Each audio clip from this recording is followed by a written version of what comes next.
I was still holding the trash bag when he said it. Relax, he laughed, adjusting his cufflinks in the mirror. They're just scraps. You peaked in high school. My metals clinked at the bottom of the bag. Years of sweat, torn ligaments, blood in my mouth at mile 9. Reduced to noise. Worthless metal. I didn't argue.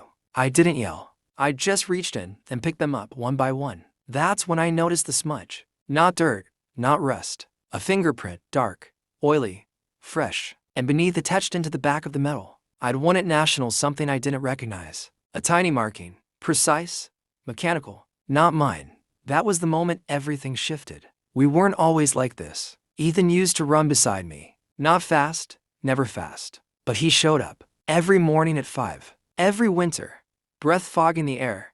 Pretending he wasn't exhausted. He used to hold my bag at competitions. Clapped aloud when I finished. Tell everyone I was the best. I believed him. He went into business school. I stayed on the track. 2 different races. But I thought we were still on the same side. Until his ambition outpaced his loyalty. The first sign wasn't the medals. It was the sponsorship call I never got. I trained for 2 years straight after nationals. There were whispers, big brands watching. One deal could have changed everything. But nothing came. Instead, Ethan started wearing better suits. Talking about prototypes. Investors. I didn't connect it. Not yet. Not until I saw that mark. I took the medal to a friend. Didn't explain much. Just asked him to scan it. He frowned when he saw the engraving. That's not decorative, he said. It's a micro-etch, usually used for tracking or authentication. Tracking. My stomach tightened. He ran a deeper scan. That's when we found it. A chip? Embedded.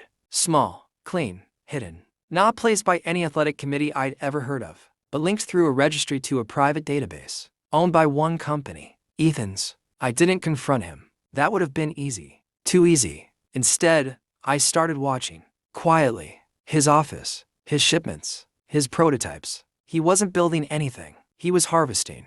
My medals weren't just awards. They were proof. Data points. Biometric gold. Every race I'd run. Every performance stat. Every physiological limit I'd signed it away without knowing. And Ethan had turned it into a product. A performance-enhancing algorithm. Trained on me. Marketed as innovation. Prepared for launch. I started collecting evidence. Emails. Contracts. Internal memos. Late nights in his office while he slept upstairs, dreaming of headlines. I copied everything. Backed it up. Then I found the clause. Buried deep. If any part of the data was obtained without informed consent, the entire deal collapsed. Legally. Publicly. Irreversibly. I didn't rush. Revenge isn't loud. It's patient. Precise. I waited for the right moment. He handed it to me himself. The announcement is tomorrow, he said, pouring champagne. Biggest deal of my life. I nodded. Smiled faintly. Proud of you, I said. He didn't hear the weight behind it. The venue was packed. Lights. Cameras. Investors lining the front row. Ethan stood on stage. Confident.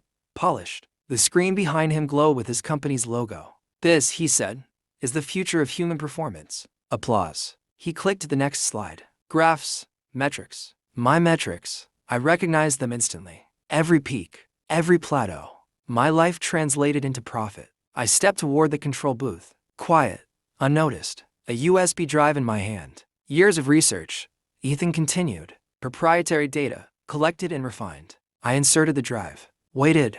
3 seconds. Then the screen flickered. He paused. Frowned. Playback started. The system announced. The room went still. The video began with a close-up. My medal. The same one he'd thrown away. Zooming in. The chip. The etching. Then a time stamp. Footage from his office. Ethan himself handling the medals. Installing the chips. A voice-over followed. Mine. Calm, measured. He called them worthless metal. But they were never his to use. The screen shifted. Documents.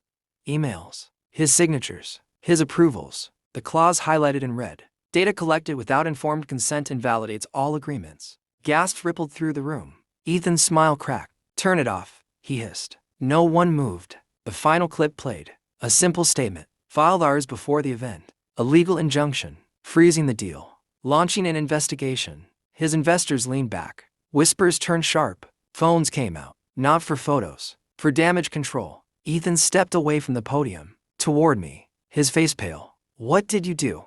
He asked. I met his eyes. Didn't raise my voice. I finished the race, I said. The fallout was immediate. The deal collapsed within hours. His company was audited. Licenses revoked. Partnerships dissolved. Everything he built on stolen ground sank. I went back to the track the next morning. No cameras, no crowd, just the sound of my footsteps. Steady, controlled. Mine. I still have the medals. Clean now. Restored. They never were worthless. They were evidence. Proof. And in the end, they carried me exactly where I needed to go.